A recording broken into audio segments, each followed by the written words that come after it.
Dosa batter లేకపోయినా simple and ఈజీగా అప్పటికప్పుడు చేసుకునే బ్రేక్ఫాస్ట్ రెసిపీ ఒకటి చూసేద్దాం. ఈ దోశలో మీకు నచ్చిన వెజిటేబుల్స్ వేసుకుని సింపుల్ గా హెల్దీగా కూడా చేసుకోవచ్చు. ప్రాసెస్ లోకి వెళ్ళిపోతే ఫస్ట్ అయితే నేను ఇక్కడ 2 గ్లాసెస్ పఫ్డ్ రైస్ తీసుకున్నా. మా ఊర్లో వీటిని మురమురాలు అంటారు, కొంతమంది వీటిని బొరుగులు అంటారు, పేలాలు అంటారు. ఏదో ఒకటి పేరుతో మనకు సంబంధం ఏముంది. కొంచెం వాటర్ తీసుకుని వాటిని ఇలా నానబెట్టుకోవాలి. జస్ట్ ఒక 2 మినిట్స్ ఇలా సోక్ చేసుకుంటే సరిపోతుంది. తర్వాత వాటర్ అంతా డ్రైన్ చేసి ఒక సైడ్ కి తీసుకోవాలి. తర్వాత ఒక మిక్సీ జార్ తీసుకుని 1 గ్లాస్ ఇక్కడ సూజీ రవ్వ వేస్తున్నాను. ఉప్మా రవ్వ అంటారు కదా, దాన్ని వేస్తున్నాను. 2 గ్లాసెస్ మరమరాలు తీసుకున్నాం కాబట్టి 1 గ్లాస్ సూజీ రవ్వ పడుతుంది. ఫస్ట్ దీన్ని కోర్స్ గా గ్రైండ్ చేసుకోవాలి, పౌడర్ లాగా. ఇలా చూపిస్తున్నట్టు కోర్స్ గా పౌడర్ అయితే సరిపోతుంది, మరీ ఫైన్ పౌడర్ అవ్వాల్సిన అవసరం ఏం లేదు. అదే మిక్సీ జార్ లో మనం ముందే నానబెట్టుకున్నాం కదా బొరుగుల్ని, వాటిని కూడా వాటర్ అంతా డ్రైన్ చేసి వాటిలో వేసేస్తున్నాను. దానిలోనే 2 టేబుల్ స్పూన్స్ థిక్ కర్డ్ వేస్తున్నాను. దాని తర్వాత ఒక 2-3 పచ్చిమిర్చి అండ్ కొంచెం అల్లం, కొంచెం సాల్ట్ కూడా టేస్ట్ కి సరిపడినంత. ఇవన్నీ వేసిన తర్వాత మెత్తగా పేస్ట్ చేసుకోవాలి. ఇలా కనిపిస్తున్న కన్సిస్టెన్సీ వస్తే సరిపోతుంది. ఇలా గ్రైండ్ చేసుకున్న బ్యాటర్ లోనే నేను 1/2 టీ స్పూన్ బేకింగ్ సోడా వేస్తున్నాను. మీరు వద్దంటే స్కిప్ చేయొచ్చు. ఆ బేకింగ్ సోడా వేస్తే కొంచెం పఫీనెస్ వస్తుంది.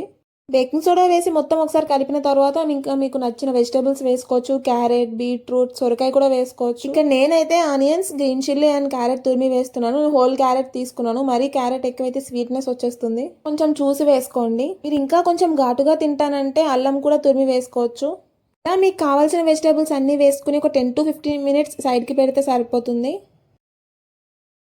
మీకు అవసరం అనిపిస్తే వాటర్ వేసుకుంటూ మిక్స్ చేసుకోండి. లాస్ట్కి కన్సిస్టెన్సీ అయితే ఇలా ఉండాలి. మనం రెగ్యులర్గా వేసే దోశలా పల్చగా ఉండకూడదు. ఇలా బ్యాటర్ రెడీ చేసుకున్న తర్వాత 10 to 15 మినిట్స్ టైం పడుతుంది కదా. ఈ లోపు నేను చట్నీ కోసం ఇక్కడ పల్లీలు వేపుతున్నాను. ఒకసారి పల్లీ చట్నీ ఇలా చేసి చూడండి, టేస్ట్ చాలా బాగుంటుంది. పల్లీలు మొత్తం మంచిగా వేగిన తర్వాత సైడ్కి పల్లీలు వేపుకున్న ప్యాన్ లోనే కొంచెం ఆయిల్ వేసి 2 టొమాటోస్ కట్ చేసి వేయాలి. టొమాటోస్ అన్ని 2 మినిట్స్ మగ్గిన తర్వాత అందులోనే 4 to 5 గ్రీన్ చిల్లీ ఇలా కట్ చేసి వేసాను. దాంట్లోనే కొంచెం కొత్తిమీర కూడా వేసేసి ఇలా వేపుకోవాలి. ఇవి కూడా ఫ్రై అయిన తర్వాత అందులోనే కొంచెం గార్లిక్ వేస్తున్నాను. తర్వాత కొంచెం జీరా కూడా యాడ్ చేశాను. టొమాటోస్ వేగుతున్నప్పుడు వాటర్ వేయకుండా వేపుకోండి. కొంచెం ఇలా కలర్ చేంజ్ అయితే సరిపోతుంది, ఎక్కువ కుక్ అవ్వాల్సిన అవసరం లేదు. అంతే. కొంచెం చల్లగైన తర్వాత ఫస్ట్ పల్లీలు గ్రైండ్ చేసుకున్న తర్వాత ఈ టొమాటోస్ కూడా వేసి గ్రైండ్ చేసుకోవాలి.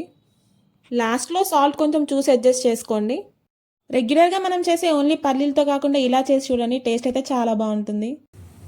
చట్నీ రెడీ అయ్యేలోపు ఇక్కడ బ్యాటర్ కూడా రెడీ అయిపోతుంది. కొంచెం సోడా వేసాం కదా, ఇలా ఉబ్బుతుంది. దాంట్లోనే కొంచెం జీలకర్ర కూడా వేస్తున్నాను. జీలకర్ర కూడా వేసిన తర్వాత మొత్తం ఒకసారి ఇలా కలుపుకోండి. ఈ టైంలో సాల్ట్ కూడా చూసి అడ్జస్ట్ చేసుకోవచ్చు. తర్వాత మనం రెగ్యులర్గా వేసుకునే దోశలా కాకుండా తిన్గా వేసుకోవద్దు, కొంచెం థిక్ లేయరే వేసుకోండి. మనం వేసుకునే రెగ్యులర్ దోశ కంటే ఇది కాలడానికి చాలా టైం పడుతుంది. సిమ్లోనే ఉంచి వేయించుకోవాలి. 10 to 15 మినిట్స్ ఒక సైడ్ కాలిన తర్వాత దాన్ని ఇలా రివర్స్ చేసుకోవాలి. హై ఫ్లేమ్లో పెడితే మొత్తం మాడిపోతుంది, లోపల అస్సలు కుక్ అవ్వదు. ఈ దోశ చేసుకుంటే మాత్రం లో ఫ్లేమ్లోనే చేసుకోవాలి. మీరు ఫస్ట్ దోశ వేసేసరికి 10 to 15 మినిట్స్ పడుతుంది కదా, ఈ లోపు పిండి ఇంకా సోక్ అవుతుంది. సో ఇలా బబుల్స్ వస్తాయి దోశ పైన. సోడా వేయడం వల్ల కొంచెం పఫీనెస్ వస్తుంది. 2 సైడ్స్ క్రిస్పీగా కాల్చుకుని తింటే దోశ అయితే చాలా బాగుంటుంది టేస్ట్. ఈసారి మీ దగ్గర బ్యాటర్ లేదు అని అంటే అప్పటికప్పుడు ఇలా ఈజీగా చేసుకోవచ్చు. ఈజీ అండ్ హెల్దీగా కూడా చేసుకోవచ్చు. ఏ వెజిటేబుల్స్ కావాలి అంటే ఆ వెజిటేబుల్స్, నచ్చిన వెజిటేబుల్స్ అన్నీ వేసుకొని చేసుకోవచ్చు దోశలో. ఈసారి ఇలా ట్రై చేయండి. That's it for video and follow for more.